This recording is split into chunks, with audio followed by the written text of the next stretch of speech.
invasiva. Miembro de la Junta Internacional de la SLS, la Sociedad de Cirujanos Laparoscopistas, y miembro de la AGL. Bienvenido, Thiers. Muchas gracias por acompañarnos. Y a nuestro profesor nacional, el doctor Luis Fernando García Rodríguez, que ya muchos de ustedes conocen también, profesor de Cátedra de Ginecología y Obstetricia en el programa de Residencias Médicas de TecSalud, director de Fellowship en Cirugía Ginecológica de Mínima Invasión del TecSalud, que tiene aval por la AAGL, jefe de Departamento de Ginecología y Obstetricia de Servicios Médicos Iste León, miembro de la AGL, tesorero actual de la Federación Mexicana de Asociaciones y Colegios de Endoscopia Ginecológica, la FEME, y presidente ejecutivo del 22 Congreso Internacional de la FEME, que se llevará a cabo en Monterrey, Nuevo León, México, del 28 de abril al 1 de marzo, del 28 de abril al 1 de mayo de 2021. Muchas gracias a los ponentes y, como ustedes ya han de haber visto en el programa, se los comparto. Primero que hablará será el doctor Javier Del Hongo sobre los límites de la miomectomía laparoscópica. Posteriormente el doctor Luis Fernando García, control vascular y sangrado.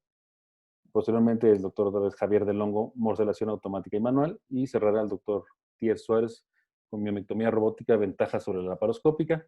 Y después tendremos una sesión de 15 minutos de preguntas y respuestas. Entonces les doy de nuevo la bienvenida, les agradezco. Les pido de favor que las preguntas las envíen a mi chat, doctor Leonel Leroy, por favor, y para presentarlas al final. Y si nos hagan favor de todos tratar de tener sus micrófonos apagados. Muchísimas gracias y empezamos.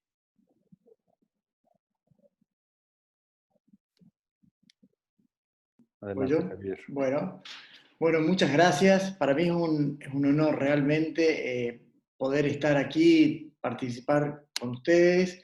Les agradezco profundamente a la Federación Mexicana de Endoscopía Ginecológica por la invitación. Me hubiese encantado estar con ustedes allí mismo, ¿no? En México en su momento, pero bueno, no sabemos que con el tema del COVID no hemos podido, pero también es una maravilla esto de poder darla por webinar, y te digo porque me acabo de tomar el avión hace 15 minutos y ya aterricé en Ciudad de México. Vamos a hablar de los límites de la miomectomía laparoscópica, y de alguna manera cuando uno habla de hablar de límites, tenemos que entender qué vamos a charlar a lo largo de nuestra clase, ¿sí? Y para eso, en principio, seguiremos haciendo miomectomías laparoscópicas, vamos a analizar estos pasos, vamos a discutir también sobre las posibles limitaciones que tenemos a la hora de realizar esta intervención mínimamente invasiva, y por último, intentaremos describir algunos tips y tricks para hacerla a la práctica un poco más sencilla, o por lo menos establecer pautas para mejorar esto. No tengo conflictos de interés que tenga que describir en este momento. Y para empezar, tengo que contar una cosa. Venimos a aclarar las dudas, y para eso la ciencia tiene como un objetivo final relacionar ideas y hechos para evitar la fantasía y el caos. Y ahí está la ciencia, ahí está para aclarar de qué se trata. Y cuando me hablaron de límites, yo pongo esto es un límite. Un límite es una barrera entre una cosa y otra, entre esto, donde yo tengo contención y tengo seguridad, y aquello en donde yo no sé qué puede llegar a pasar si lo sobrepaso. Ese límite se establece a lo largo del tiempo, y donde sobre todo lo que buscamos es la seguridad. Hasta dónde en todo caso sería seguro, que podría ser en este caso laparoscópico, y donde yo tengo un límite y decido hacerlo por vía abdominal. Entonces, para establecer un límite con respecto a la miomectomía laparoscópica, voy a tener algunos parámetros que tengo que entender que deben ser así. Y voy a hablar del mioma. Para hablar de los miomas, tenemos que ver el número, el tamaño y la localización de los miomas. Y cuando también hablamos de los miomas y hacemos una miomectomía, vamos a analizar la pérdida de sangre, la reconstrucción del útero y la extracción de los miomas. Y todo esto va a influir en un límite que va a estar relacionado con el tiempo, y ese tiempo, el cirujano, si alguien con experiencia, puede cambiar cualquiera de estas variables y de alguna manera hacerlo factible, y además ver a quién le estamos realizando. Es decir, establecemos otra vez el objetivo de la cirugía. ¿Por qué hacemos la miomectomía? Para preservar la fertilidad, para reducir el volumen uterino.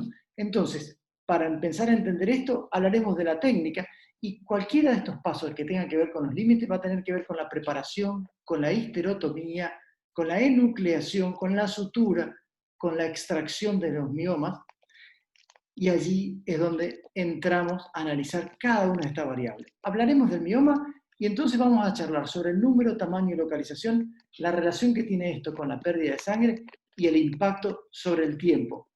Y aquí lo primero que vamos a presentar es un trabajo que vamos a poner como un punto de inflexión aquí en el año 2013-2014, donde hasta ese momento se publicaba un montón y luego pasó lo de la morcelación, que ya lo vamos a charlar más adelante, entonces volvimos con un paso para atrás y otra vez estamos ahora retomando el impulso para avanzar.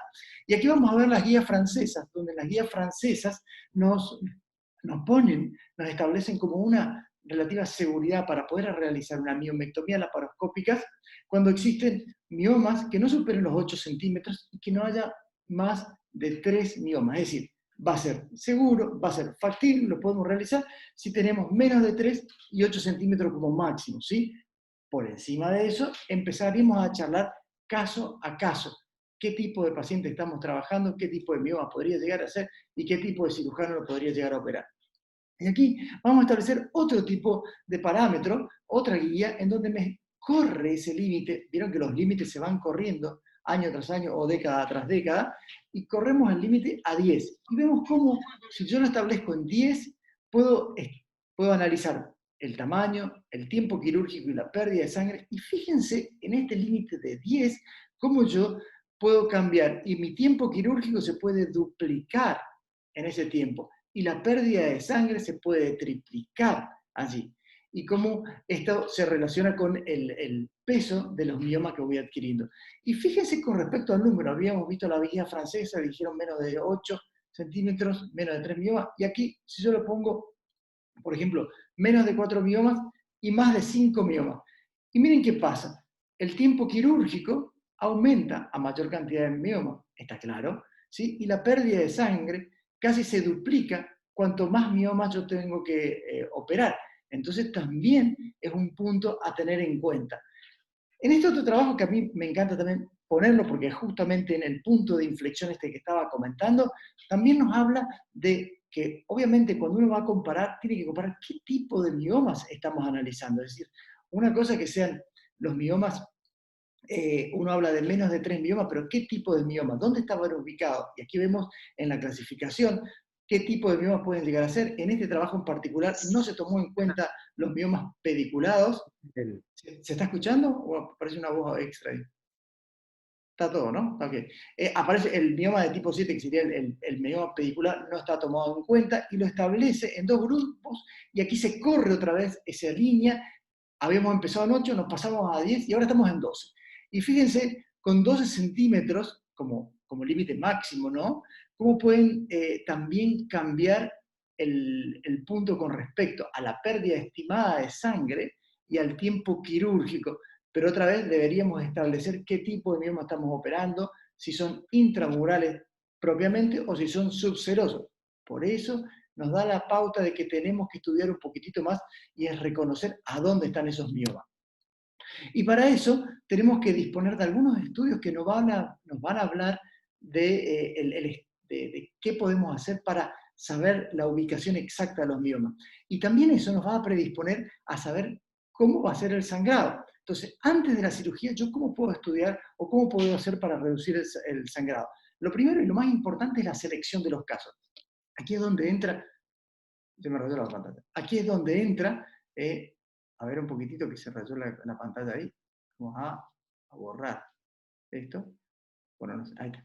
Entonces, la selección del caso que podría ser por resonancia magnético-nuclear o bueno, teniendo buenos ecografistas que nos puedan dar la localización exacta de la lesión y también con medicaciones, ¿sí? Y por supuesto, durante la cirugía la posibilidad de reducción del sangrado va a estar en función de lo que estamos viendo en la pantalla. Ya vamos a explicar cada una de ellas y hablaremos de lo que es la selección de los casos. Dijimos la resonancia magnético-nuclear, que no solamente me iba a dar la posibilidad de ubicar los miomas en dónde se encuentran, y esto que habíamos dicho, si son realmente intramurales y qué tipo de intramurales, cuántos son, qué calidad tienen, pero además de eso, nos va a hablar de la celularidad que podría llegar a tener un mioma en función de la característica con respecto a al mioma propiamente dicho, ¿sí? Entonces podemos tener miomas hipointensos o miomas hiperintensos. Y los miomas de baja intensidad, los hipointensos, se relacionan más con con el menor sangrado intraquirúrgico. Entonces, fíjense la importancia que tiene, no solamente para saber, sino también para ver la característica de ese mioma. Si yo estoy durante la cirugía, ¿puedo reducir el sangrado de alguna manera? Bueno, puedo utilizar medicación. Mucha gente no es partidaria de esto. Yo en particular no lo uso, salvo para algunos casos muy puntuales, muy elegidos. Pero no obstante, debemos darle un crédito a la literatura donde nos habla de que a la hora de realizar la intervención quirúrgica es posible tener una reducción del volumen de pérdida sanguínea cuando yo uso análogos de la gonodotrofina. Y eso mismo puedo obtenerlo cuando utilizo misoprostol, es decir, la utilización de misoprostol intravaginal se asocia con una disminución de la pérdida de sangre intraquirúrgica cuando uno lo compara con el placebo.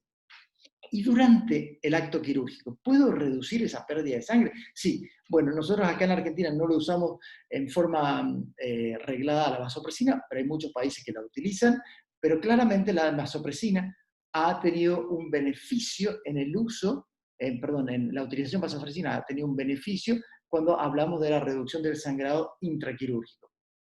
¿Y puedo tener alguna medida extra? Bueno, acá vemos cómo se podría realizar una hidrodisección, lo vemos al doctor González con la hidrodisección, yo en particular no lo utilizo y cuando lo utilizo no solamente la solución fisiológica, sino la solución de Klein, que se puede llegar a utilizar en ese momento, que reduciría el sangrado intraquirúrgico. Y ya va a hablar el doctor Luis de lo que es la oclusión temporal de las arterias uterinas, que se podría llegar a utilizar, y uno de los miedos que uno tiene con la oclusión temporal de las arterias uterinas es qué va a pasar con el porvenir obstétrico, porque si yo hago una miomectomía es porque la paciente quiere conservar el útero, pero lo quiere conservar porque quiere ser mamá. ¿Eso tendría algún daño? Bueno, se ha estudiado esto y se ve de que hay altos índices de bebé en casa, aunque uno le haya hecho una ligadura de las arterias uterinas, pero lo importante cuando se va a hacer la ligadura de las arterias uterinas es qué tiempo quirúrgico yo le estoy sumando a mi intervención haciendo la ligadura de la arteria uterina.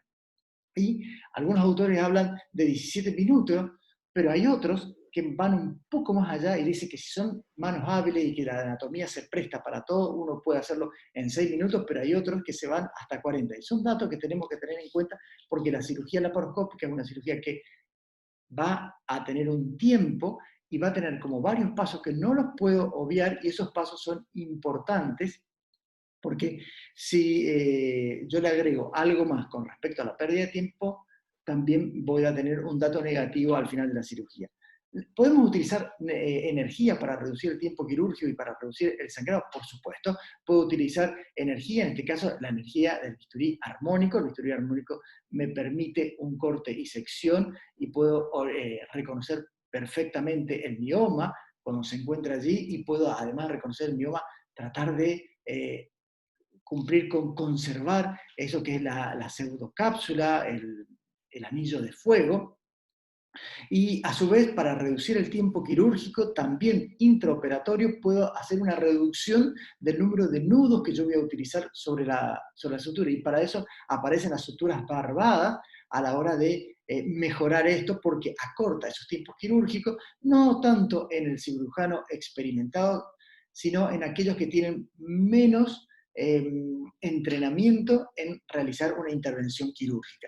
La ausencia de nudos nos va a permitir no solamente eso, sino que cuando hacemos suturas continuas, tener, perdón, la sutura barbada, una buena distribución de la fuerza en toda la línea de sutura, ¿sí? Y una, como decimos, una reducción del tiempo quirúrgico. Entonces, fíjense cómo podemos ir abordando el tema desde muchos puntos, desde el punto de vista de la pérdida de sangre, del número de mioma, de la localización, y que todo impacta sobre el tiempo.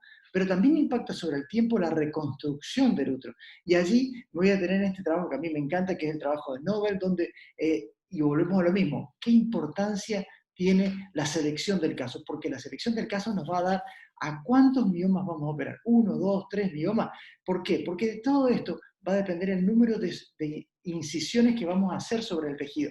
Y de ese número de incisiones también vamos a tener que pensar que debemos reconstruir, voy a tener que suturar. Y dependiendo de la profundidad, es decir, de qué tan intramural sea este mioma, qué grado de compromiso de todas las capas va a ser el número de suturas que yo voy a tener que realizar sobre el útero para que quede de la mejor manera posible para que pueda gestar a posteriori. Y eso se establece en niveles. Voy a tener un nivel 1 donde quizás no necesita hacer una sutura, en niveles 2 donde tenga que ser una sola capa, como estamos viendo, en niveles 3 donde tenga que reconstruir 3 capas, y niveles 4 donde tenga que hacer resección incluso de miometриos, o sea, en la adenomiosis o en la técnica de Osada, donde tenga que hacer una gran reconstrucción.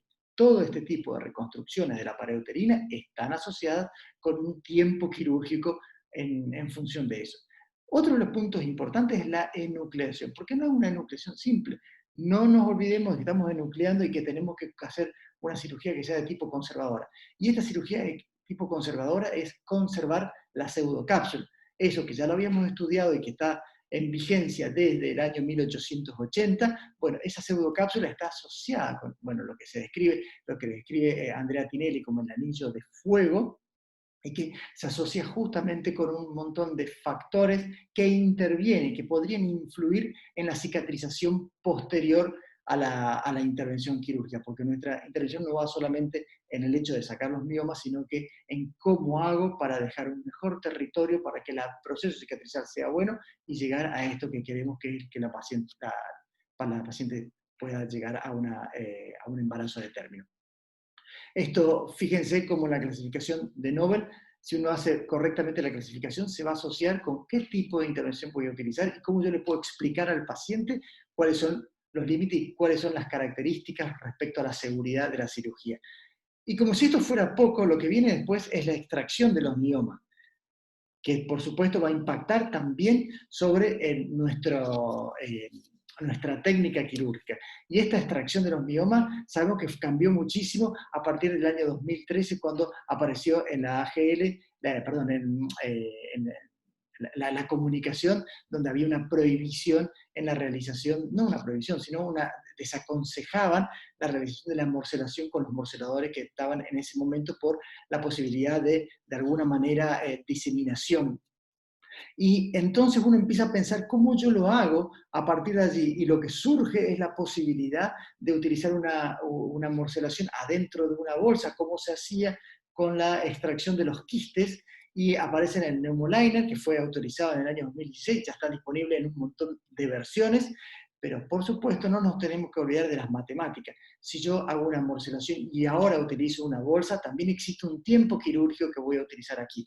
Entonces, para un mioma clásico, vamos a hablar de la primera clave de un mioma de 8x8x8, esto va a tener un volumen ecográfico de 512 aproximadamente, y va a tener un peso estimado de 512 gramos, y para la cual voy a tener que en morcelación un tiempo quirúrgico de entre 14 y 30 minutos. ¿Por qué? Porque un morcelador tarda más o menos, tiene la capacidad de extraer tejido entre 18 y 40 gramos por minuto. Entonces uno hace un cálculo estimado con respecto a eso. Como todo esto influye en el tiempo, no me puedo olvidar.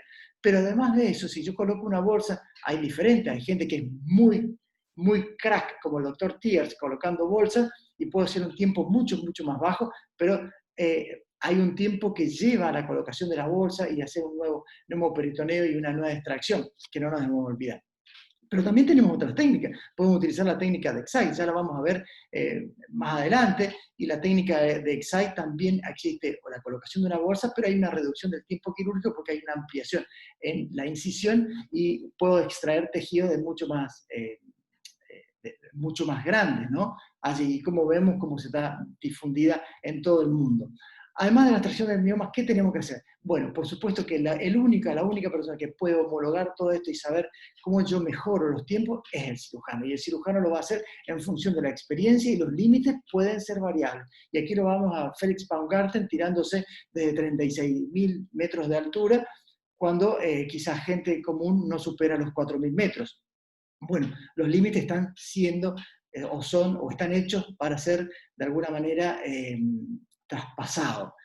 Pero como tenemos que hacer algo democrático y para todo el mundo, debemos establecer pautas. Y esas pautas las vamos a establecer en función de los trabajos científicos que existan y de esto que es una estrategia para realizarlo. Y esa estrategia está de la mano antes de la cirugía, de saber a quiénes voy a operar, por qué los voy a operar y con qué me voy a encontrar. Más o menos para que tengan una idea, hay una preparación. Si yo realizo una oclusión de la arteria uterina, esos son los tiempos que puedo llegar a tardar. Bueno, lo de la histerectomía dependerá de los cirujanos, la enucleación lleva un tiempo quirúrgico, una sutura clásica básica va entre 12 y 20 minutos, la colocación de bolsas podría llegar este tiempo y la extracción de los miomas entre 3 a 29 para un mioma único de 8 centímetros en nivel 2, básicamente. Para finalizar, les quiero contar de que el optimismo es esencial para el logro y también es la base de valor y el verdadero progreso. Aquí lo vemos a este escalador, que es una escalada libre del gran capitán de Yosemite, que se largó a hacerlo solo, sin ningún tipo de protección. Esto era un entrenamiento y lo pudo lograr. Es decir, que tenemos que sembrar optimismo y tenemos que saber de que sí, sé que sí se puede y que lo podemos lograr, pero tenemos que entrenarnos, ¿no? Para lograr eso y para que todos podamos hacer cirugía laparoscópica con seguridad. Bueno, muchas gracias.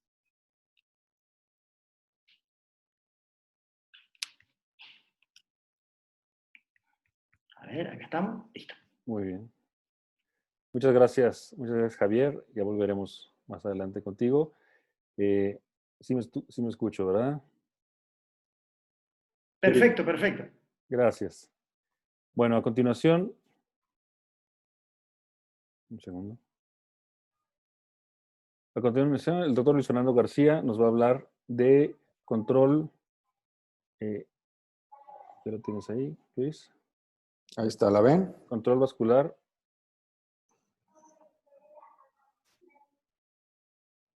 ¿Sí me escuchan? Sí.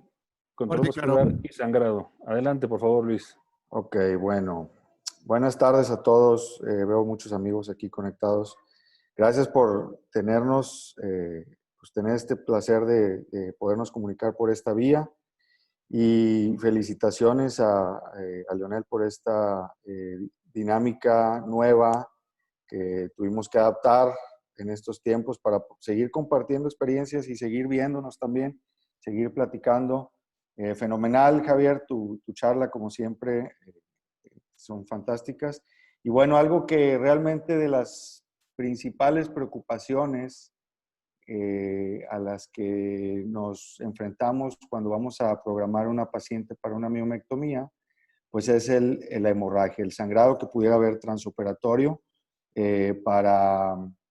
durante el procedimiento quirúrgico. Entonces hay que partir de la base que el útero, bueno, es un órgano muy irrigado, que recibe mucha vasculatura por muchas ramas, no solamente la arteria uterina, sino también algunas ramas de la arteria ovárica a través del mesosalpinx y del ligamento, cercano al ligamento uterovárico. Entonces, y además hay que tomar en cuenta que la irrigación se va formando nueva irrigación, hay nueva vascularización, según el crecimiento y tamaño de estos miomas, que muchas veces son también muy vascularizados. Entonces es un tema que nos preocupa mucho durante la cirugía y que tenemos que planear previo a la cirugía, como bien lo mencionó Javier, planear un poco lo que vamos el arsenal que tenemos, el material con el que contamos y ver qué es lo que podemos hacer para evitar un sangrado o alguna complicación durante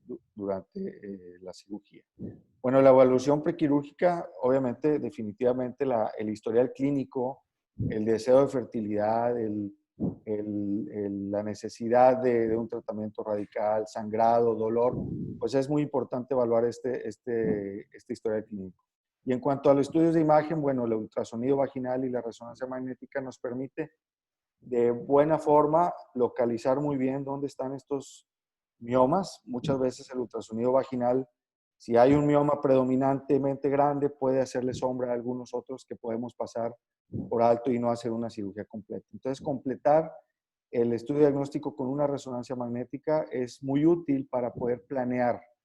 La planeación prequirúrgica para mí es vital. Incluso hay algunos gabinetes de radiodiagnóstico donde te pueden hacer una reconstrucción en 3D para ver exactamente el tamaño, número de miomas, profundidad en el miometrio, localización, y poder incluso también tener en mente más o menos dónde y cuántas incisiones vamos a hacer para tratar de hacerle el menor número de incisiones y por una misma incisión tratar de sacar 2 o 3 miomas según donde estén localizados.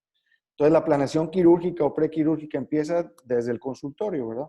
Tamaño, localización, cantidad de los miomas, como ya bien lo mencionó Javier del Hongo, para evitar pues, las complicaciones a las que nos podemos enfrentar. Las transquirúrgicas, que definitivamente la hemorragia y necesidad de transfusión sean de las más comunes.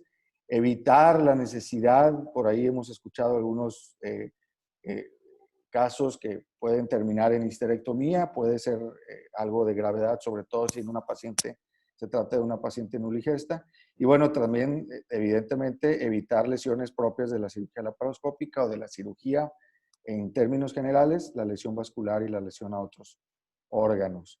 Y bueno, también la reconstrucción uterina es muy importante para evitar en el futuro la hemorragia postquirúrgica o la ruptura uterina en el embarazo. El control vascular lo podemos hacer de muchas maneras. Ya hablaba Javier acerca de algunos fármacos que se pueden utilizar. Lo más común aquí en México, en la ciudad de Monterrey, es el uso de la vasopresina. Sí lo usamos frecuentemente. Hay varias tendencias o varias escuelas en cuanto a la dilución y a la cantidad. El misoprostol rectal previo o vaginal previo a la cirugía ya en la sala de operaciones. Tamsilato, se ha descrito oxitocina, ácido tranexámico, dinoprostona vaginal, incluso infusión de vitamina C. Pero con las que más familiarizados estamos son vasopresina y el uso de misoprostol. Y hay mucha bibliografía al respecto. Realmente toda más o menos arroja la misma información en cuanto a la utilidad de la vasopresina o no. Yo recuerdo durante la residencia, tuve un par de profesores que argumentaban mucho que el uso de vasopresina podría ser también engañoso porque te va a inhibir el sangrado, te va a controlar el sangrado transquirúrgico, pero una vez que pase el efecto, si no hiciste una adecuada disección y una adecuada hemostasia con energía y una adecuada sutura, te puede venir un sangrado postoperatorio. En términos generales, en algunos estudios donde se ha hecho comparación de grupos con vasopresina y sin vasopresina, se ha encontrado que sí hay menor sangrado en el grupo en el que sí se usa vasopresina y el tiempo quirúrgico de infiltración realmente no impacta. Vemos como el grupo de vasopresina y de no vasopresina, prácticamente en tiempo quirúrgico no hay un impacto, pero en la cantidad de sangrado, en mililitros y dependiendo del tamaño del mioma o el número de miomas, si hay una diferencia significativa, y esto lo publican muchos artículos, ¿verdad? Una de las cosas que debemos mucho tomar en cuenta es cómo vamos a diluir la vasopresina. Si la vamos a hacer en una dosis más concentrada o más diluida. Hay algunas documentaciones que compararon una dilución concentrada de 20 unidades en 400 mililitros diluida y otra diluida de 20 unidades en 60 mililitros, o sea, mayor concentración. Ambos grupos recibieron la misma cantidad de unidades de vasopresina y realmente no hay una diferencia en el sangrado quirúrgico. Sin embargo, sí hubo algo de diferencia en la disección de la cápsula, porque la hidrodisección también, entre más volumen pongamos de solución salina en la dilución, nos puede ayudar a disecar muy bien la cápsula y que nuestra enucleación del bioma sea más sencilla y a lo mejor con menos tiempo quirúrgico. Estos sangrados se han calculado de dos maneras. Se han calculado con la estimación del cirujano y con cifras de hematocrito pre y postoperatorio. Y realmente en el sangrado no hay una diferencia. Y también algo que quizá tenga un poco más de impacto es el uso de vasopresina sola, más bien el uso de vasopresina más misoprostol rectal. Esto realmente se ha encontrado que tiene mayor efecto en evitar el sangrado transquirúrgico cuando se usa en combinación la vasopresina con el misoprostol rectal. Y bueno, enfocándonos un poco al control vascular mecánico, que es el objetivo de esta charla pequeña, existen varias cosas que podemos hacer durante la cirugía, aparte de lo farmacológico. El pinzamiento transitorio de los vasos uterinos o también incluso del pedículo ovárico o del pedículo útero ovárico que también lleva vasos que irrigan al útero, también dependiendo del número, localización y tamaño de los miomas, que pueden ser con estos clips transitorios de Bulldog. Un torniquete cervical que también está descrito, yo personalmente no tengo experiencia en eso. Y el uso de selladores de vasos es muy útil también para la disección y la enucleación del mioma. Definitivamente la sutura hemostática y el cierre por planos es fundamental. Si nos vamos a incursionar en una miomectomía laparoscópica y no se va a hacer un cierre por planos como lo harías en una miomectomía por técnica abierta, mejor hacerlo abierto y hacer una buena reparación y una buena reconstrucción a hacer una reconstrucción deficiente con tal de hacerlo por la laparoscopía. Tampoco se trata de mermar en el resultado quirúrgico. Y bueno, y de esto también hay buena documentación de que disminuyen el sangrado transquirúrgico y se han hecho también estudios sistemáticos donde también siguen a las pacientes para cuestiones reproductivas. No hay todavía mucha información muy exacta al respecto, pero se ha visto que no ha afectado la cuestión reproductiva en el futuro de estas pacientes. Y bueno, generalmente hacemos una disección, una visualización primero transperitoneal de ambas paredes pélvicas para tratar de limitar dónde está el uretero de cada uno de los lados. Hacemos disección de esta área del retroperitoneo. No es necesario hacer la disección desde arriba, sino más o menos enfocándonos donde está el cruce con la uterina y vemos cómo se ve el vaso uterino que va por arriba del uretero que va aquí abajo. ¿Sí? Con disecar aproximadamente 1 centímetro, centímetro y medio la arteria uterina de cada lado nos va a permitir hacer un buen clipaje y una buena oclusión vascular. Primero hacemos una disección de un lado completa, posteriormente la disección del otro lado.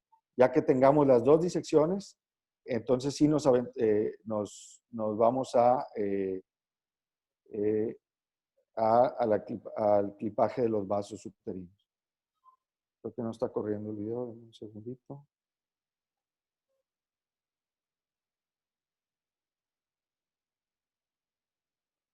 Bueno, estos son los clips, ¿no? Por alguna razón no está corriendo el video. Son clips su nombre es Bulldog, tienen una presión constante ellos, ¿no? Solamente hay que oprimirlos y colocarlos en la arteria uterina de cada lado para evitar el flujo sanguíneo al respecto. Aquí tengo otro caso. Esta es una paciente en la que habían ofrecido solamente hacer una miomectomía abierta. Tenía 2 grandes miomas, los cuales comprimían la cavidad uterina en medio, la hacían como una especie de sándwich. Y bueno, una referencia anatómica muy importante es el ligamento umbilical. Lo podemos seguir hacia la pared pélvica posterior y vemos cómo se puede identificar el uretero a través del peritoneo y a ese nivel podemos nosotros abrir el mismo peritoneo para poder exponer el... Dame un segundo, a ver si puedo arreglar esto.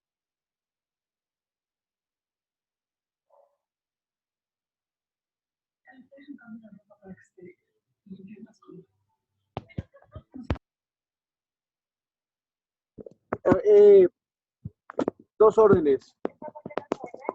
Sí, oye, no les ponen crema, ¿verdad? Ah, ok, sí. Sí. A ver. Ahí va. Ya está agarrando ahí hacemos la disección. La localización del vaso, el uretero va a ser nuestra principal referencia. Y una vez que lo localizamos, hacemos una ureterolisis de cada uno de los lados, tratando de identificar por arriba del mismo uretero el origen de la rama uterina. Aquí localizamos la rama uterina y este es el clip de Bulldog que vamos a colocar. Aquí se está poniendo, generalmente lo adaptamos a un portaagujas y el clip solito va a hacer presión sobre la arteria uterina en cada uno de los lados. Esto nos va a permitir, obviamente, disminuir el flujo vascular durante el tratamiento quirúrgico y poder tener una cirugía mucho más limpia donde podamos disecar los planos de mejor manera y que podamos hacer una mejor enucleación y una mejor reconstrucción uterina. Además usamos la vasopresina, como lo habíamos documentado, y sellador de vasos. Vean cómo es una cirugía bastante limpia, ¿sí? Y nos permite trabajar de muy buena manera nuestra reconstrucción. Al final se retiran los clips y se extraen por el trocar de 10 milímetros. Es por donde podemos nosotros introducirlos y extraerlos.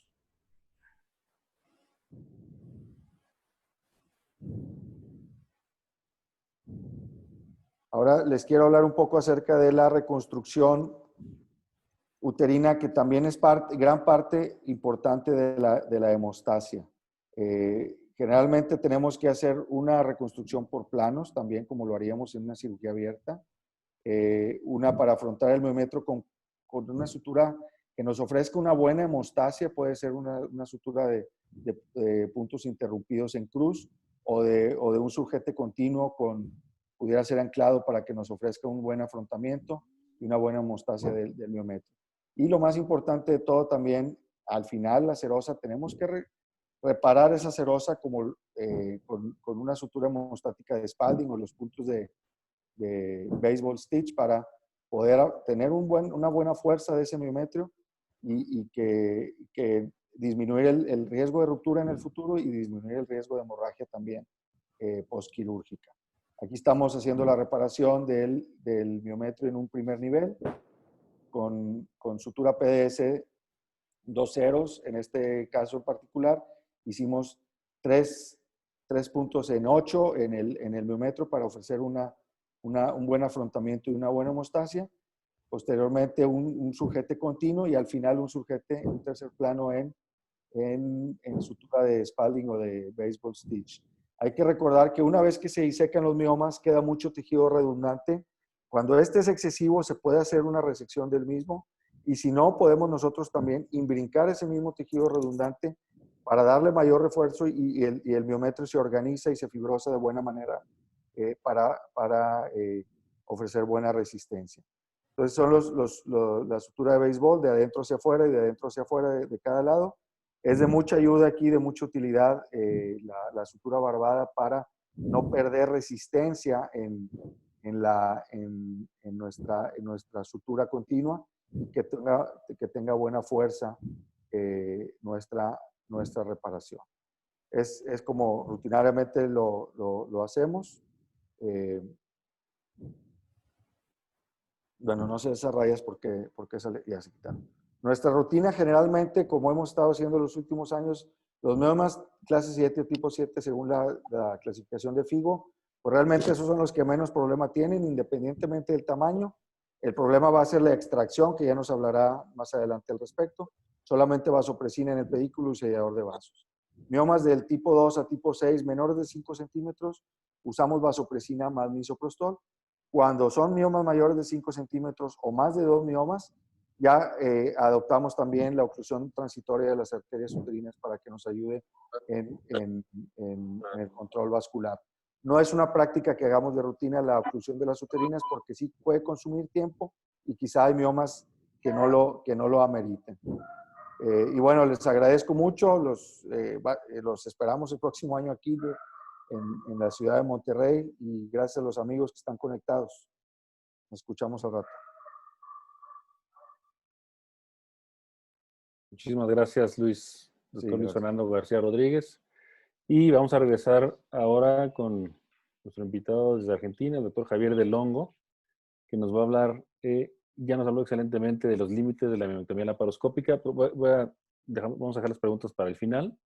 Ahora nos va a hablar de la morcelación automática y manual, todo un punto de controversia hoy en día en la miometría. Adelante, Javier, por favor. A ver, ahí estamos. Bueno, muy bien. Bueno, aprovecho ya, vuelvo a agradecerles la invitación. Te agradezco muchísimo, Luis, por la invitación, Leonel. Veo a mucha gente conectada, amigos, y tengo una responsabilidad extra. De hecho, está el doctor Lasmar, que lo vi ahí conectado, así que bueno, mis respetos porque me encuentra hablando a mí de miomas y yo estoy hablando frente a un grande de la ginecología y un grande del estudio de los miomas. Vamos a hablar de la morcelación automática y manual. Y cuando uno habla de esto, lo primero que nos vamos a plantear es algunas preguntas con respecto a si ahora tenemos que morcelar, ¿podemos continuar realizando esto?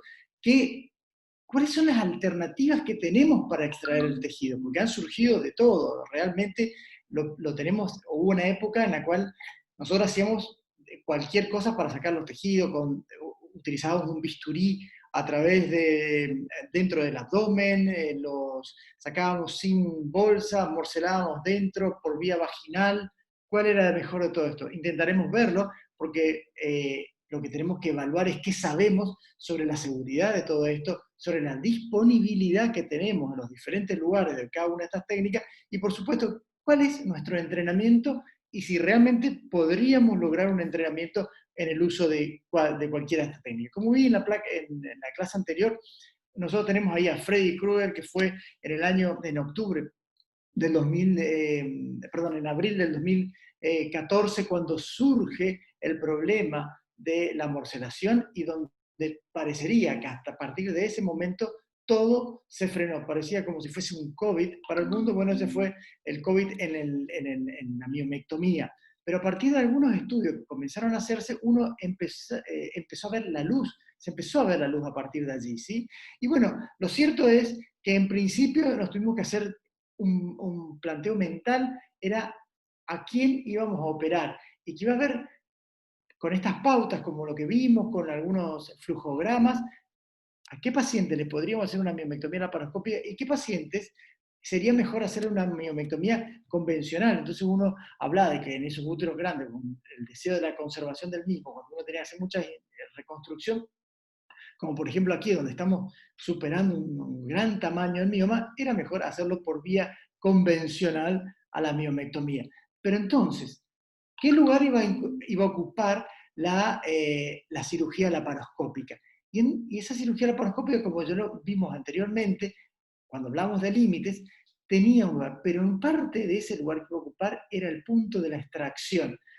Y lo primero que empezó a pensarse es, si ya hacíamos la morcelación de piezas quirúrgicas a partir de la extracción, como por ejemplo de los quistes, ¿por qué no podíamos poner un mioma dentro de una bolsa y sacarlo a través de la bolsa? Pero claro, como el tema de la morcelación tenía mucho que ver con el uso del tema de morcelación en pacientes donde había existido una patología maligna oculta, y cuando uno morcelaba sin la bolsa había una gran diseminación, porque eso funcionaba como una batidora donde se esparcía el tejido dentro de la cavidad abdominal. Ahora, si yo tengo algún estudio que me hablara de la morcelación de un tejido presuntamente maligno dentro de la cavidad, y bueno, sí, por supuesto, Favero hizo histerectomías con una morcelación en cánceres endometriales y con un éxito importante. Obviamente, cuando surge esto, nuestro líder en endoscopía ginecológica es el doctor Dionisi, al cual lo seguimos todos, y en el 2014 él ya empezó a realizar miomectomías con esto, y en el 2015 ideó la colocación de bolsas dentro de la cavidad uterina y para tratar de morcelar dentro de estas bolsas. Y por supuesto, más adelante vinieron bolsas específicas para ser utilizadas en la laparoscopía, y estas bolsas específicas para ser utilizadas en la laparoscopía deberían cumplir con ciertos requisitos para que sean aprobadas, y para ser aprobadas, y por supuesto que tengan la seguridad de que no exista una rotura con facilidad de la misma, porque si es difícil, o si muchas veces se rompe cuando uno hace una quistectomía y lo coloca el quiste dentro de la bolsa y lo trae allí, ¿qué pasa si lo ponemos un mioma y nosotros estamos cortando? Y lo cierto es que el riesgo que existía cuando yo morcelo dentro de una bolsa es que dicha bolsa se pueda fraccionar, pueda existir una solución de continuidad en la misma, y esto en el mismo hospital donde comenzó el problema de la morcelación, Cohen ve que ocurría en el 9.2% de los pacientes, es decir, que ¿sí? Existían una derrame a partir de la bolsa. Hay bolsas específicas, como recién lo dije, donde aparecen y son aprobadas por la FDA en el año 2016, esta bolsa es el Pneumoliner, y que cumple con los requisitos para ser utilizada de esta manera, ¿no? Con la seguridad que es lo que uno eh, puede conversar.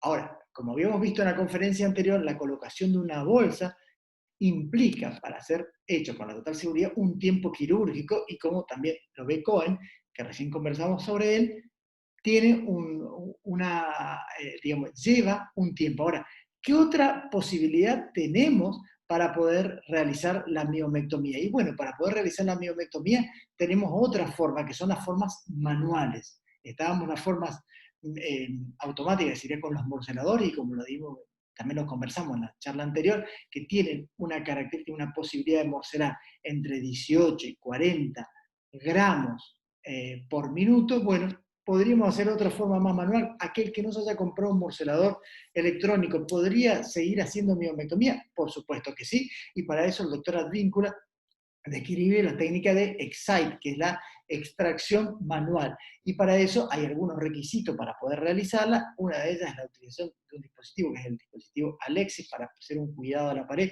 y que la pared básicamente no se contamine con eso. Y la técnica básica del Excite es colocar, luego de colocar el Alexis, una bolsa dentro de la cavidad, colocamos el mioma dentro de la bolsa, y posteriormente se hace la morcelación simple manual de dicho mioma. Y como vemos, una de las cuestiones que pasaba es que con el bisturí, a veces haciendo esa técnica de la C, se seccionaba la bolsa, se hacía una extracción en la misma, y por supuesto lo pedís, lo tenés, y la industria nos regala la posibilidad de colocarle en la protección lateral esto que es lo que lo vemos ahí haciendo.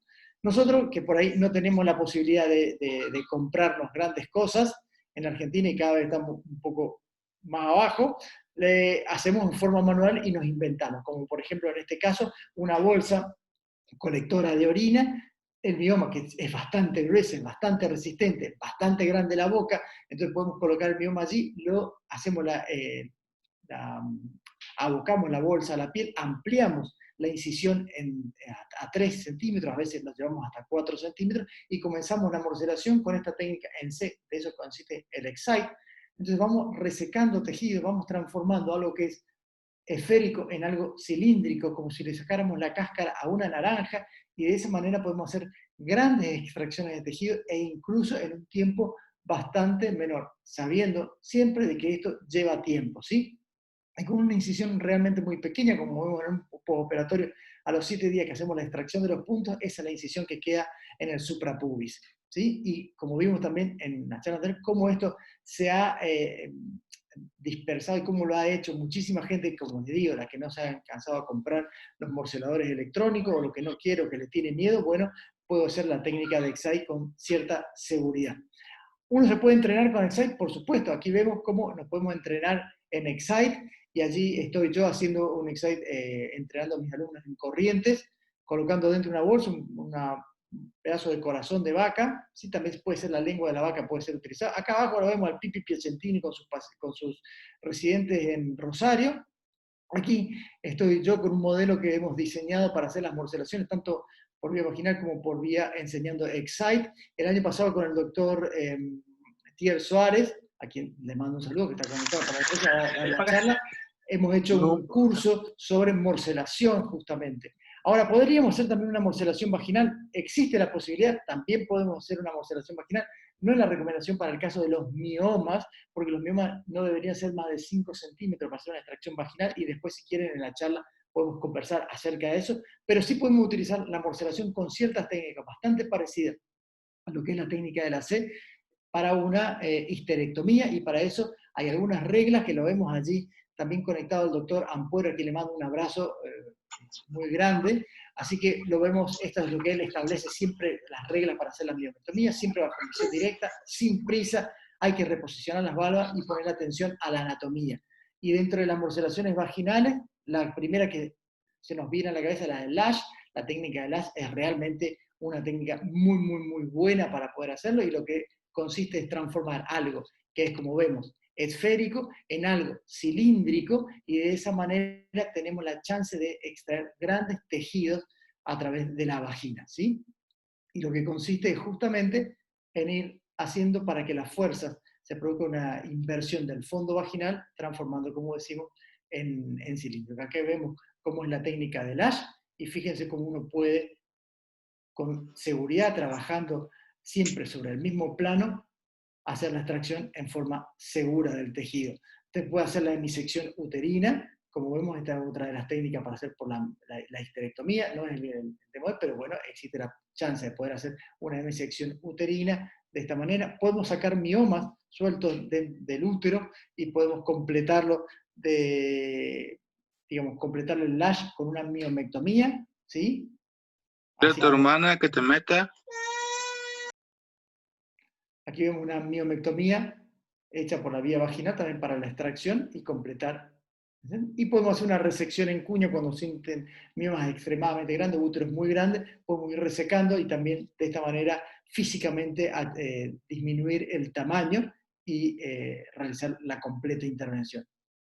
Aquí vemos cómo se está haciendo la resección en cuña, extrayendo pequeños fragmentos de tejido hasta poder llegar a traerlo completamente. Y podemos, por supuesto, combinar las técnicas, hacer un lash y después hacer una hemisección y posteriormente sacar miomas y también hacer resecciones en cuña. Eso se da más que nada en los úteros que son de gran tamaño, ¿no? Pero fíjense cómo uno puede encontrarse con mioma y continuar haciendo el lash, pero haciendo la resección del mioma en el mismo momento que estoy haciendo la intervención. Para concluir, hoy sé que ya estamos cortos del tiempo, hay que evitar la morcelación en los pacientes posmenopáusicos y sobre todo cuando se sospecha de malignidad. Hay que usar la morcelación en mujeres premenopáusicas cuidadosamente estudiadas.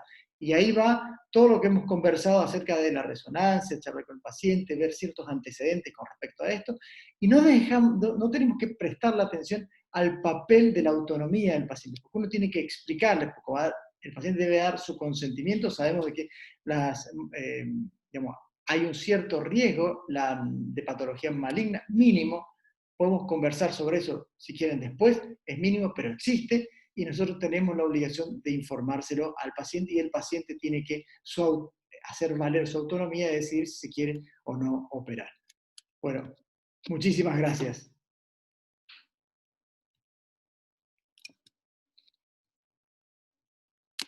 Muchísimas gracias de nuevo, Javier. Excelente tu presentación otra vez. Yo creo que de nuevo dejaremos las preguntas para el final. Yo creo que se están acumulando bastantes. Vamos a seleccionar las en grupo porque hay varias que son similares. Y también con el gusto de presentarles a ustedes al doctor Thiers Suárez, que nos acompaña desde Brasil. Ya hice la presentación al inicio. Y él nos va a hablar de miomectomía robótica, ventajas sobre la laparoscópica. Adelante, Thiers, bienvenido, muchas gracias. Muchas gracias a usted, a ti, Lionel, a mi amigo Luis. Es un placer aceptar su invitación y compartir con usted la sesión con un hermano que es Javier del Longo. Entonces, me quedo con mucho honor de estar aquí y compartir esta sesión. Yo tengo 12 minutos, claro que hay mucho más que hablar si me queda tiempo, pero creo que tenemos algunas informaciones en 12 minutos para pasar un poco.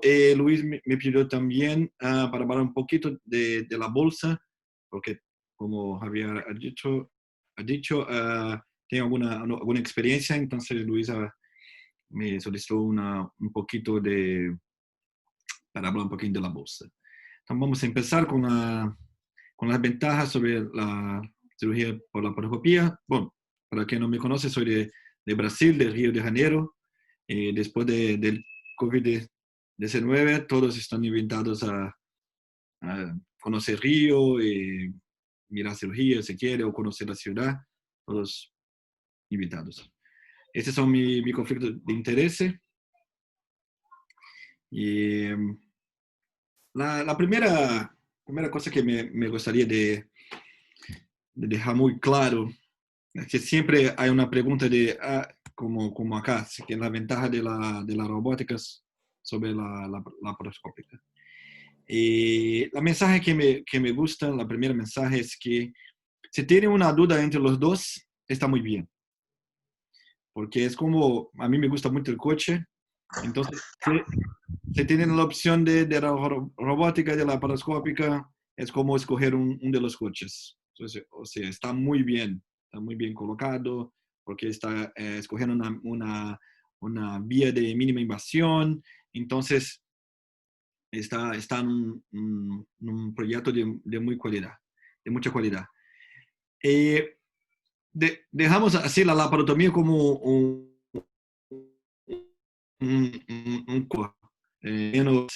menos importante.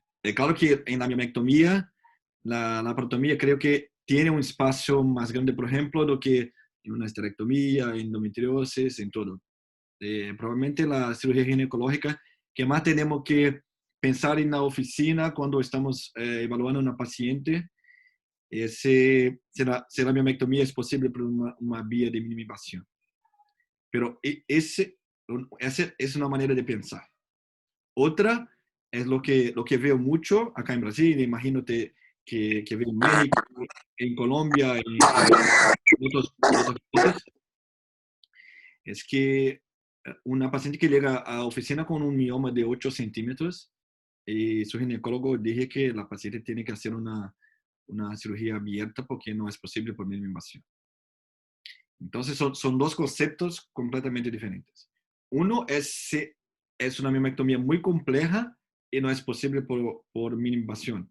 O sea, es un caso que va a quedar mucho tiempo haciendo la cirugía y no hay un beneficio muy grande para el paciente. Otra cosa es indicar una cirugía por laparotomía en un mioma de 8 y otro de 5 centímetros.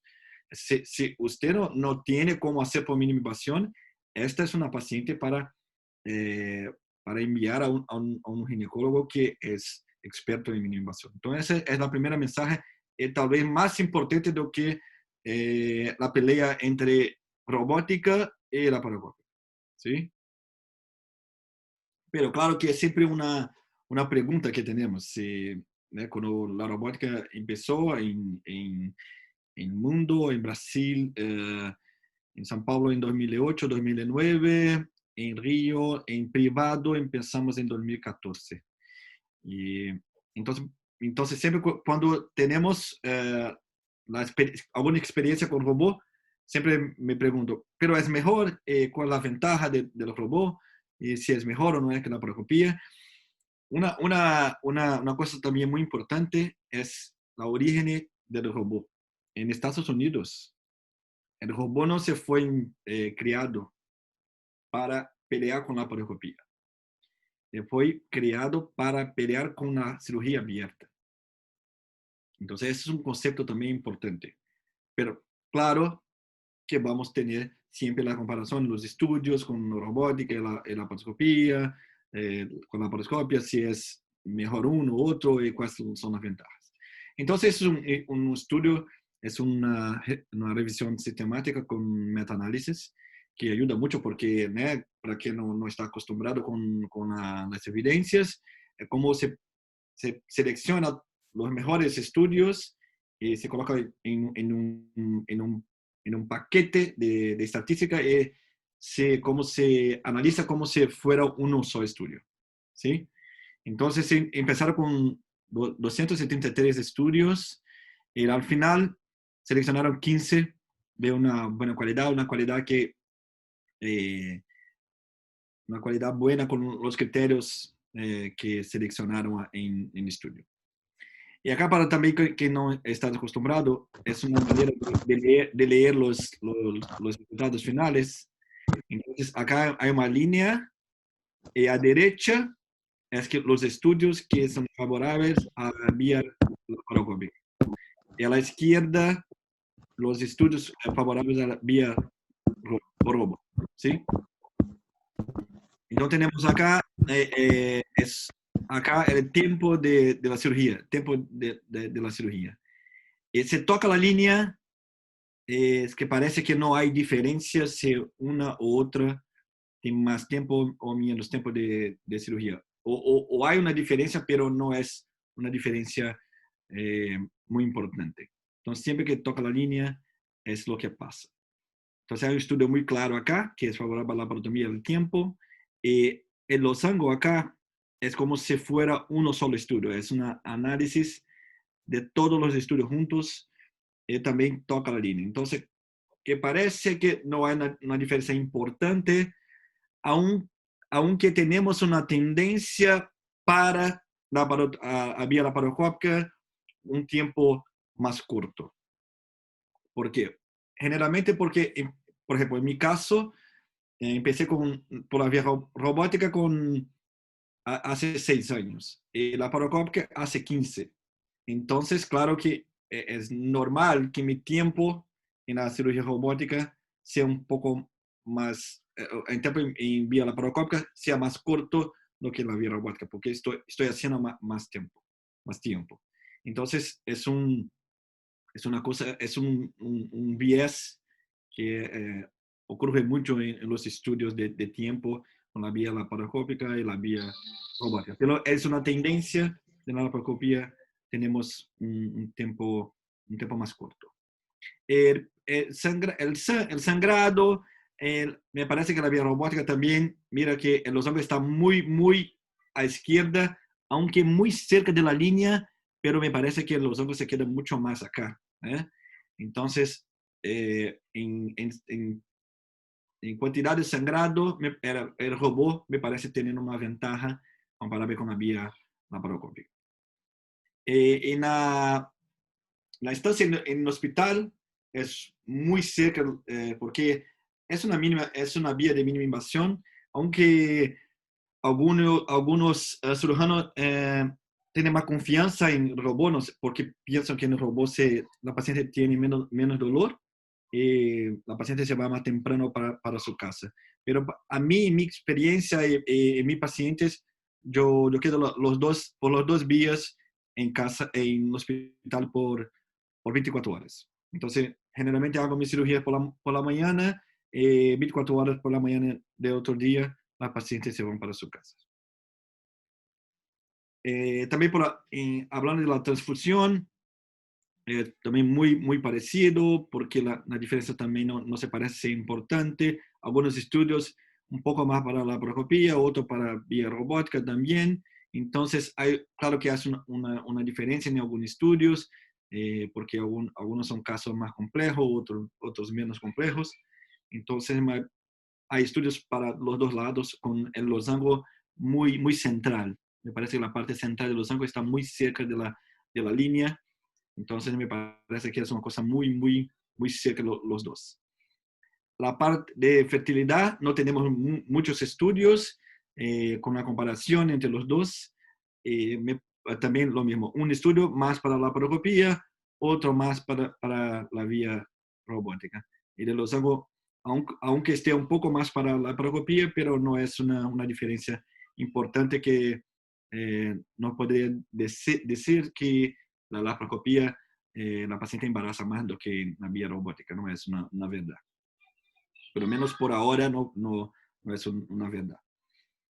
En complicaciones también, claro que es una preocupación siempre importante con los pacientes.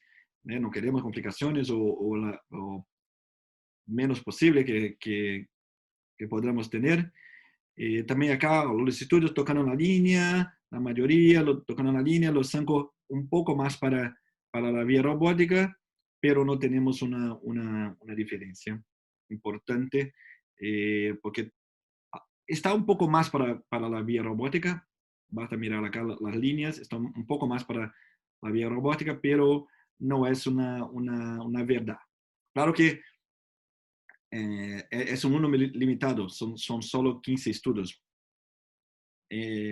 Probablemente en el futuro, si tenemos más estudios con cualidad, de 15 vamos para 30, 40 estudios. Claro que puede cambiar, hay una diferencia aquí que los ángulos está muy cerca de la línea, con más estudios la diferencia puede ser más grande y los ángulos se cambian un poco más para el lado del robot. Entonces, podemos decir que las complicaciones en el futuro, la robótica es mejor que la laparoscopía por las complicaciones. Entonces, pero ahora no es una verdad. Entonces, si usted mira ese estudio, que es una manera de captar los mejores estudios y hacerlo como un estudio solo, me parece que son muy cerca. Sí, los dos vías son muy cerca, muy pareja. No me parece una gran ventaja de comparada con otro. Hay un estudio también que con comparación de la fertilidad, un otro estudio. También no es un estudio con muchos pacientes, 183, con acá la edad, una media de edad de 34, 35 años, muy cerca. Una diferencia importante acá en las pacientes blancas, las pacientes negras, porque es un problema en los Estados Unidos, creo que en Brasil es muy parecido también, que la paciente negra tiene menos acceso a la vía de mínima invasión, por cuestión de seguro de salud, de sistema de salud. Es más fácil para las pacientes blancas, caucasianas, que tienen más acceso a la mínima invasión, sea laparoscopía o sea por vía robótica. El BMI, acá, el índice de masa corporal, hay una tendencia también de escoger las pacientes con un índice de masa corporal más alto, más grande para la vía robótica, y vamos a hablar adelante un poquito por qué. Y también años después de la cirugía se fue un poco diferente también, porque, claro, la vía robótica es más nueva. Entonces tenemos pacientes con poco tiempo de follow-up comparada con la vía laparoscópica y la vía abierta. Entonces son las diferencias que tenemos en los dos grupos. Ahora hablando de la fertilidad, la paciente que quiere engravidar también sin diferencia. La paciente que lograron un embarazo también sin diferencia. La paciente con reproducción asistida también sin diferencia entre los grupos de laparoscópica o robótica o abierta. Abortamiento, que es una preocupación siempre en el paciente con miomas. También después de la cirugía, los números muy cerca también. Una diferencia acá, sí, la complicación también los números muy cerca también. Una diferencia es la ración por cesárea, que si comparamos acá, la laparoscopía, 80% de la ración fue por la cirugía de mioma, la abierta 95% y la robótica 60%. Y acá una diferencia porque más de la laparoscopía, porque creo que la confianza en la estructura aún es más pequeña en la laparoscopía do que en la abierta. Y la abierta, para mí, el dato es muy alto, 95%, porque generalmente son los casos más complejos que van para la vía laparotómica, para la vía abierta, el paciente con 30, 40 miomas. Entonces, y algunas veces es un embarazo muy valorizado, porque es una paciente con 38 años, con primer embarazo. El ginecólogo, el obstetra no quiere correr riesgo y hacer un parto normal, y la paciente que no tiene su hijo en su casa. Lo más importante que es bebé vivo en su casa, también sin diferencias en la vía laparoscópica. Todos los casos lograron suceso, así como todos los casos en vía robótica. Entonces, como el primer estudio, como un estudio de una revisión sistemática con metaanálisis, muy cerca los números. Acá también la fertilidad, un estudio para evaluación de la fertilidad, también muy cerca los números. Entonces, las vías en general tienen un comportamiento muy bueno. Ahora voy a hablar de algunas ventajas que son subjetivas, claro, porque vimos que los resultados todos son muy parecidos. Pero para mí una ventaja, por ejemplo, de la miomectomía por vía robótica es la paciente con obesidad. La paciente gordita, o sea, cuando estamos haciendo la cirugía laparoscópica, hay una pelea muy grande con la grasa de la pared abdominal. Entonces, nuestro movimiento no es tan sencillo, tan limpio cuando hacemos una laparoscopia en una paciente más flaquita. Entonces, esa para mí es una ventaja muy importante por vía robótica, porque una vez que hice las punciones, me quedo en el console y hago la cirugía como si la paciente tiene un índice de masa corporal de 35 o de 20. Para mí es lo mismo, porque el robot que hace todo el esfuerzo, no tiene la fuerza para pelear con la grasa. Entonces, el robot hace una corrección de todos sus temores, de la pelea con la pared abdominal. Para el robot no pasa nada. Usted hace como estuviera siendo una paciente flaquita o gordita igual.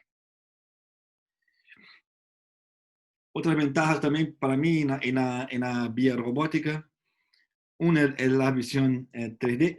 Es claro que yo hago mucho más laparoscopía do que el robot, en número.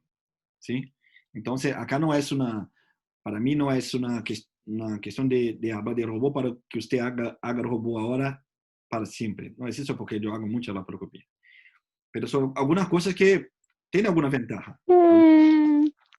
Ahora, es una cuestión de tener la tecnología, de hablar con su paciente y escoger lo que piensa que es mejor.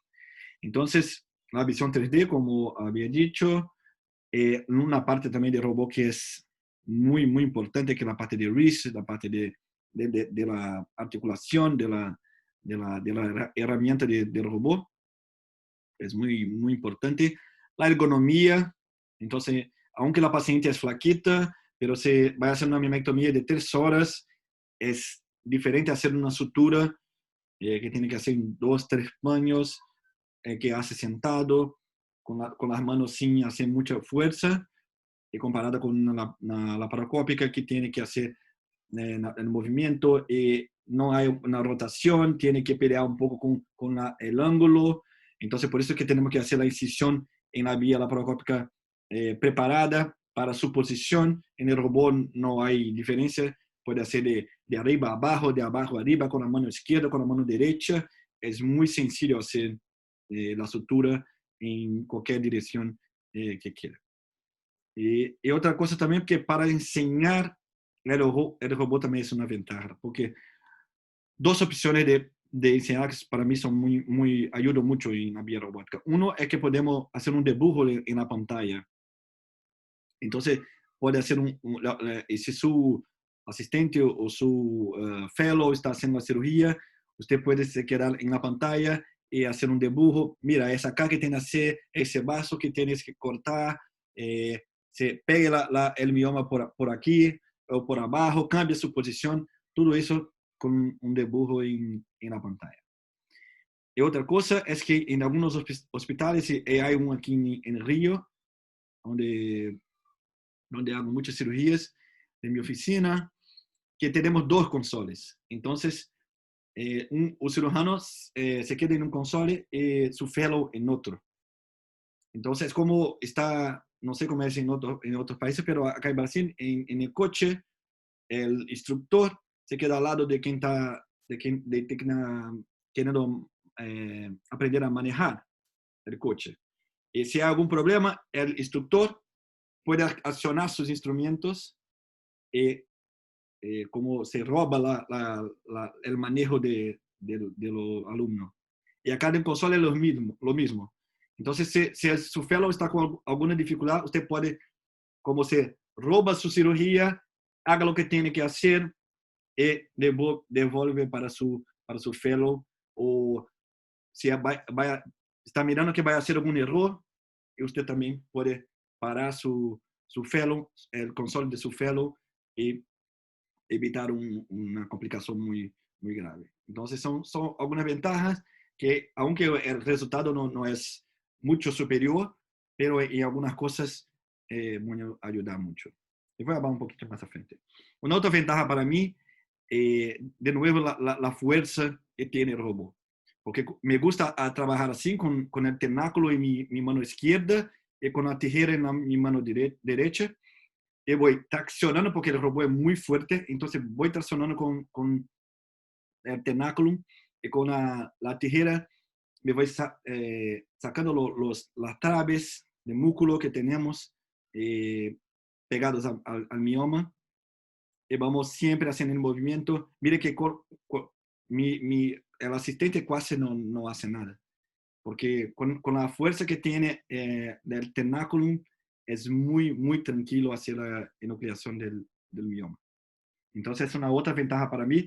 Algunos cirujanos les gusta trabajar con el bipolar, por ejemplo, y dejan su asistente con el tentáculo laparoscópico. Y a mí está perdiendo una ventaja muy grande del robot. Entonces siempre trabajo así, con tentáculo en mi mano izquierda y la tijera en mi mano derecha.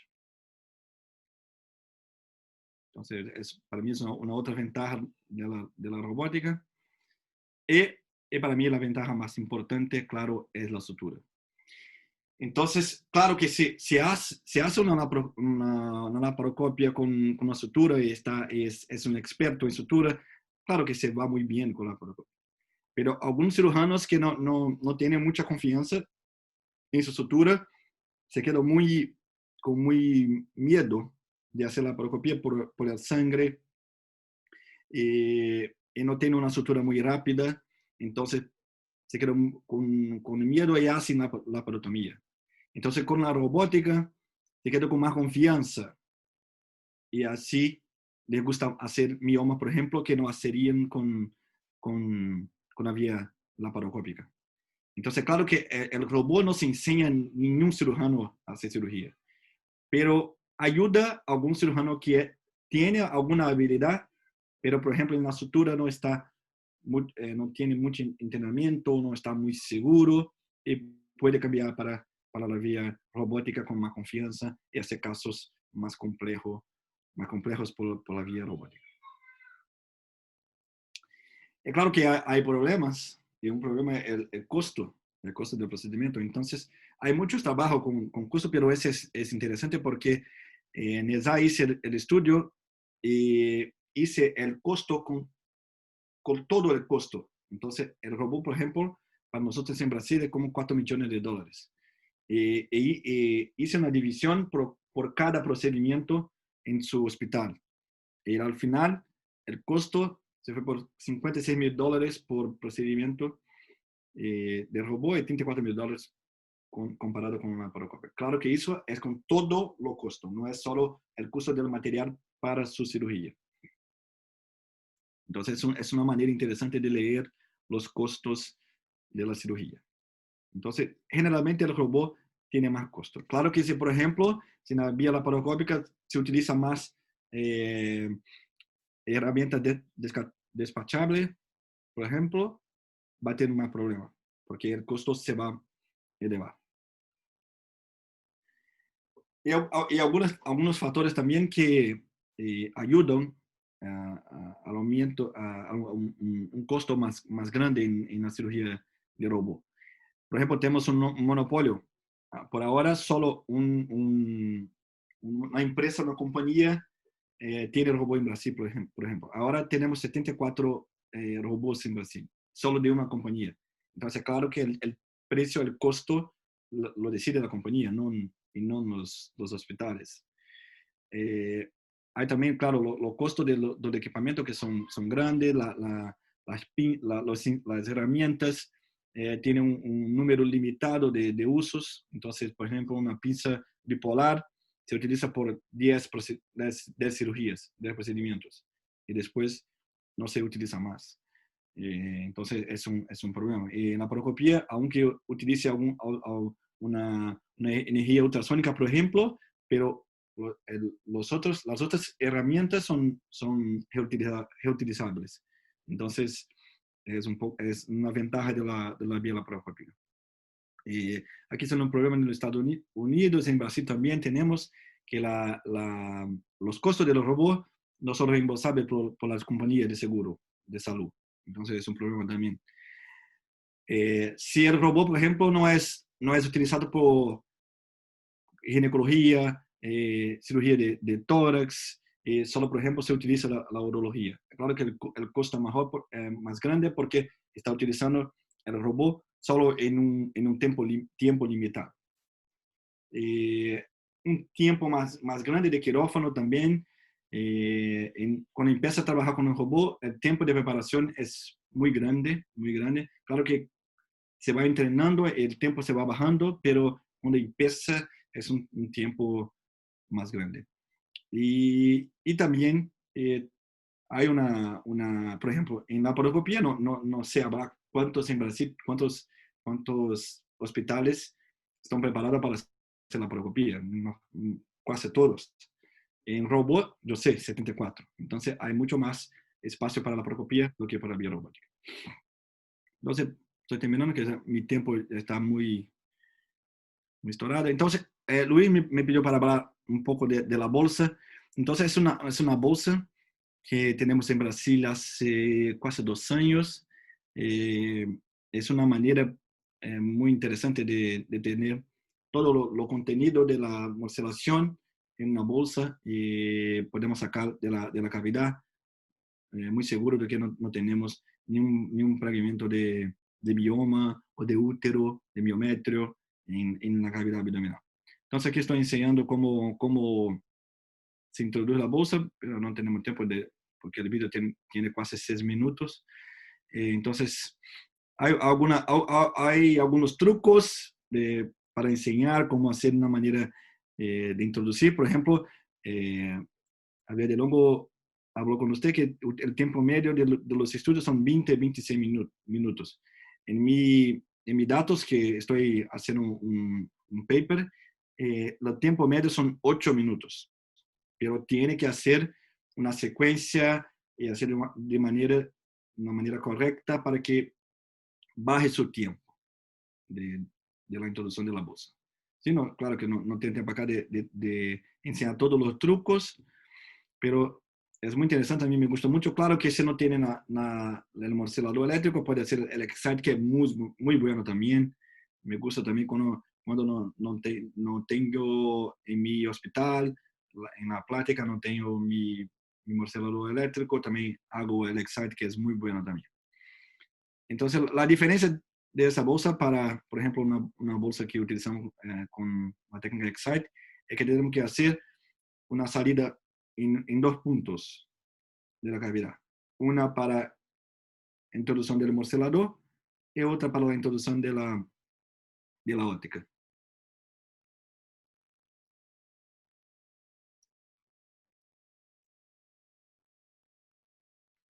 Vamos a sacar la punta ahora por el trocar. Y después vamos a introducir, vamos a introducir la óptica y el CO2 por el trocar, por dentro de la bolsa. Entonces ahora mi bolsa es mi peritoneo. Y ahora podemos hacer la morcelación seguro.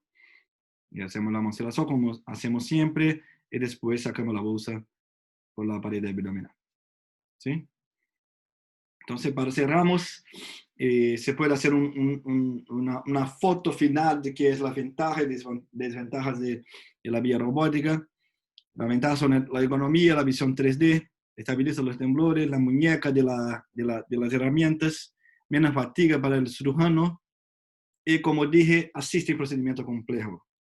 Mas, una vez más, no enseña al cirujano a hacer cirugía, pero asiste un poco en procedimientos más complejos, ¿sí? Y claro, en la miomectomía, la sutura es una parte muy, muy importante. La desventaja es que no tenemos tacto, entonces tenemos que aprender a hacer el tacto con los ojos. Es así que trabajamos con el robot. Hay una desventaja también, que no podemos mover a la paciente después que hacemos el dock. Después que conectamos el robot a la paciente, no podemos más cambiar la posición de la paciente. Tenemos que retirar el robot, cambiar la posición y hacer el docking otra vez. Entonces es una desventaja se tiene que cambiar la posición del paciente, mayor tiempo de preparación y el costo del procedimiento.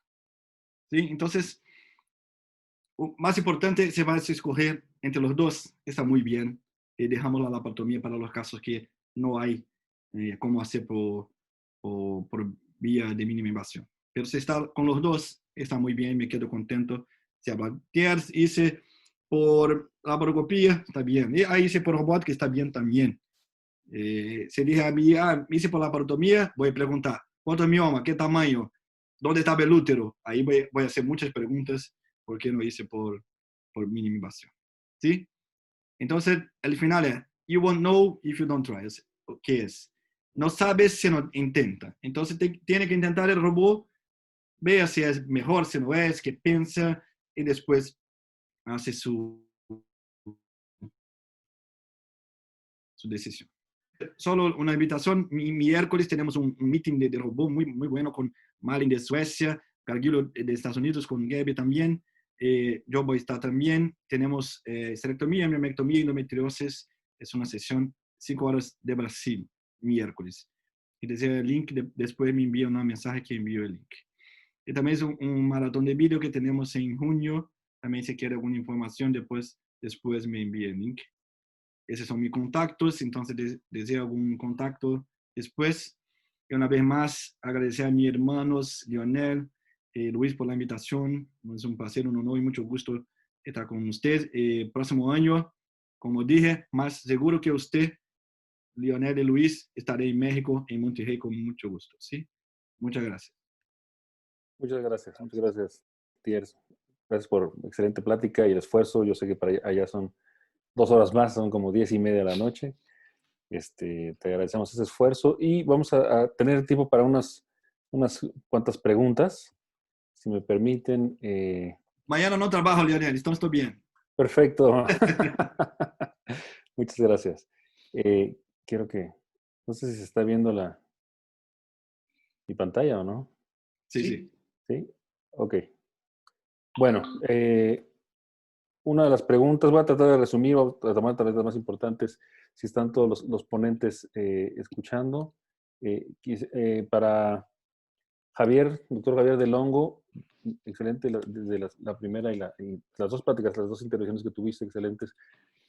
Algo que me interesa mucho siempre y que siempre comento es que para cada cirujano y cada centro quirúrgico debe establecer como sus parámetros de cuántos miomas va a operar, de qué tamaño, etcétera, para decidir una vía o la otra.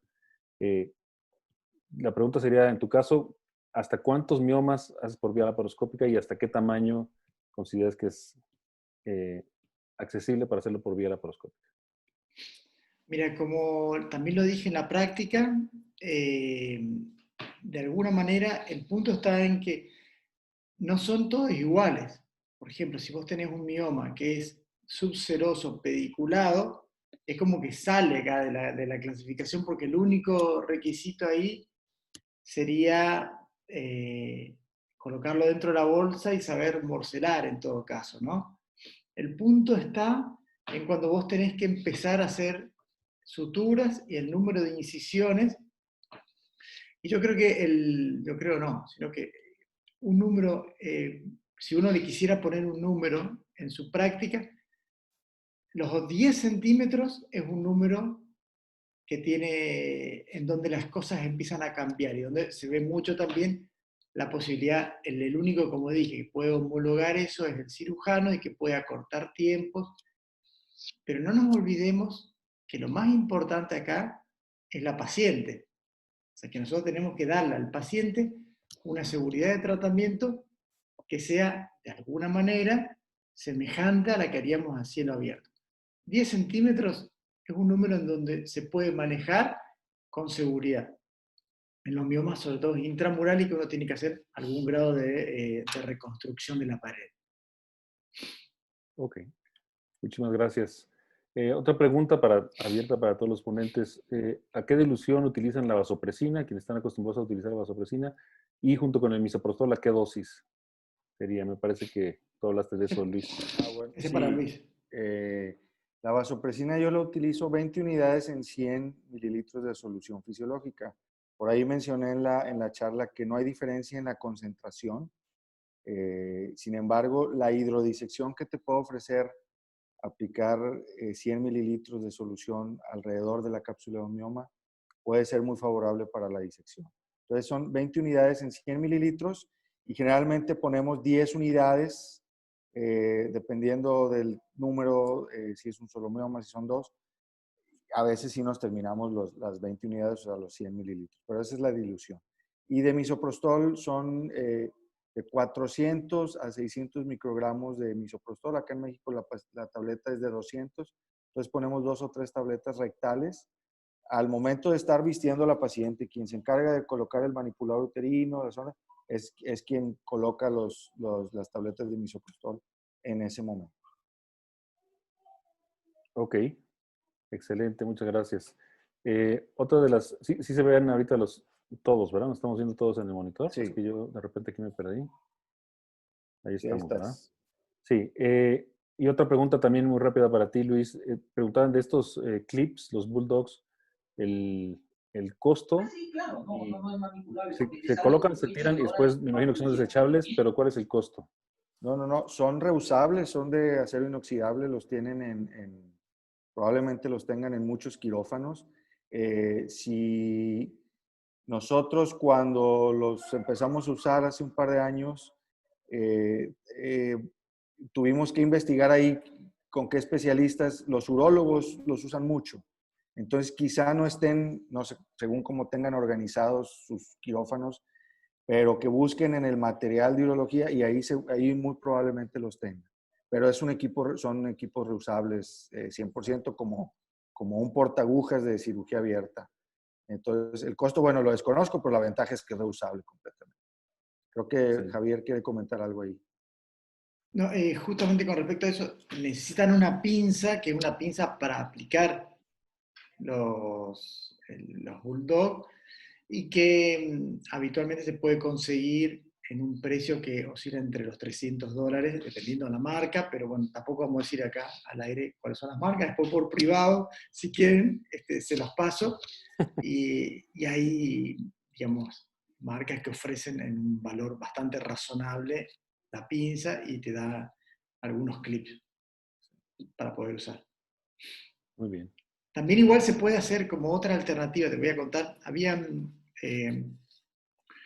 ya van a poner contento un grupo de amigos míos de Rosario, que es el doctor Manprín, que lo veo conectado, y el doctor Piacentini, que son de allí, donde hay un médico que se llama Borrás, que escribió un libro que se llama Borrás, Tisera, López y Sanz, de cirugía ginecológica, y donde él utilizaba el lazo de Borrás, que era justamente hacer un lazo para ocluir de alguna manera a nivel uterino, o sea, pasándola a través del ligamento ancho, y ese lazo disminuía el volumen de sangre. Esto está descrito desde el año 40, ¿no? Entonces la verdad que por la paroscopía, si no tiene, incluso si no le da la chance de poder inclusive hacer la ligadura de la arteria uterina, puede hacer un lazo tipo Borrás y reducir de esta manera en forma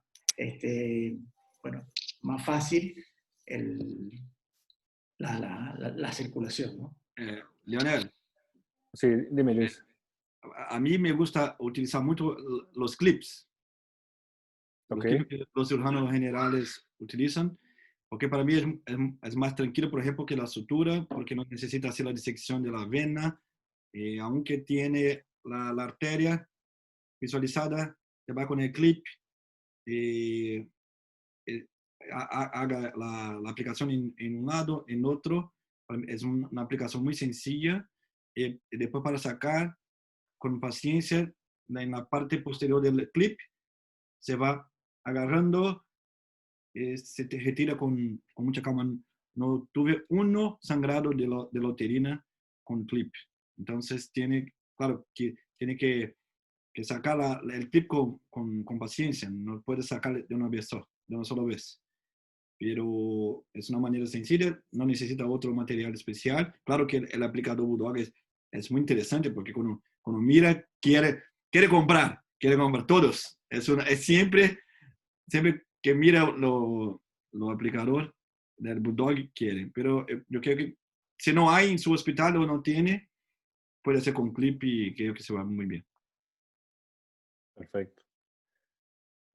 Preguntan también si alguien tiene experiencia con ultrasonido. Cuando los miomas son múltiples y son de difícil localización, ya una vez dentro de la cirugía, especialmente como lo mencionabas, Tiers, en la robótica que no podemos tocarlos. El ultrasonido intrapélvico, si alguien tiene experiencia con eso, yo la verdad, mencionar mi experiencia es que los costos de la resonancia magnética se han reducido notoriamente en nuestro hospital, por lo menos en nuestro centro.